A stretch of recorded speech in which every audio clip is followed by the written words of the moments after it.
আপনাদের সকলকে আসসালামু আলাইকুম। আপনারা সবাই কেমন আছেন? আমরা অন্তর্বর্তীকালীন সরকার দায়িত্ব নেওয়ার পর থেকে আপনারা যেন ভালো থাকেন তার জন্য দিনরাত সবাই কাজ করে যাচ্ছি এবং আপনারা কেমন আছেন, আপনাদের কি কি প্রয়োজন সেটা জানার জন্যই সরেজমিনে এখানে আসা।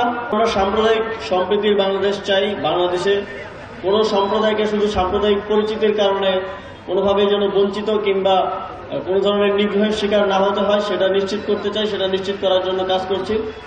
তবে বাংলাদেশের সার্বভৌমত্ব স্বাধীনতার উপর কোনো প্রকার হস্তক্ষেপ, কোনো প্রকার আঘাত আসে এবং রাষ্ট্রের প্রতি অবমাননা হয়, রাষ্ট্রদ্রোহের মতো ঘটনা ঘটলে সেক্ষেত্রে সরকার অবশ্যই কঠোর ব্যবস্থা নেবে এবং সেক্ষেত্রে একটা গ্রেফতারের ঘটনাকে কেন্দ্র করে এখন অস্থিতিশীল পরিস্থিতি তৈরির চেষ্টা করা হচ্ছে।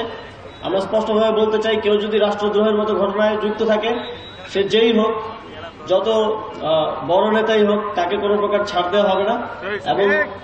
এবং এক্ষেত্রে এটা সম্প্রদায় বিবেচনায় নয়, এটা রাষ্ট্রের বিবেচনায়, রাষ্ট্রের নিরাপত্তা বিবেচনায় আইন শৃঙ্খলা বাহিনী এই ব্যবস্থা গ্রহণ করবে সামনের দিকে। আমরা বিকল্প ব্যবস্থা যতক্ষণ পর্যন্ত তৈরি না হয় ততক্ষণ পর্যন্ত আপনারা জানেন অনেকগুলো নাগরিক সেবা দেওয়ার প্রয়োজন হয়, সেজন্য এই কাঠামোগুলো এখনো রয়েছে। আমরা অতি দ্রুত এই বিকল্প ব্যবস্থা তৈরির মাধ্যমে ইউনিয়ন পরিষদগুলোর ব্যাপারেও সিদ্ধান্ত গ্রহণ করব। আপনারা তো দেখতেই পাচ্ছেন যে বিভিন্ন গোষ্ঠী, বিভিন্ন গ্রুপকে উস্কে দিয়ে হামলা, তারপর সংঘর্ষের মতো ঘটনা গতকালকে আপনারা দেখেছেন।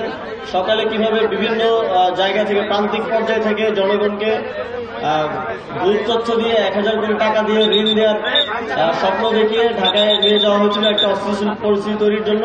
কিন্তু আমাদের আইন শৃঙ্খলা বাহিনী এবং সর্বোপরি ছাত্রদের অংশগ্রহণের মাধ্যমে সেই পরিকল্পনাকে নস্যাৎ করা হয়েছে এবং এ ধরনের আর কোনো ষড়যন্ত্র কিংবা পরিকল্পনা করা হলে সে বিষয়ে যথাযথ ব্যবস্থা নেওয়া হবে। আপনারা জানেন গতকাল যারা এটা সংগঠিত করার চেষ্টা করা হয়েছিল, সেই অহিংস গণঅভ্যুত্থান বাংলাদেশের যে আহ্বায়ক, তাকেও গ্রেপ্তার করে জিজ্ঞাসাবাদ করা হচ্ছে। ধন্যবাদ।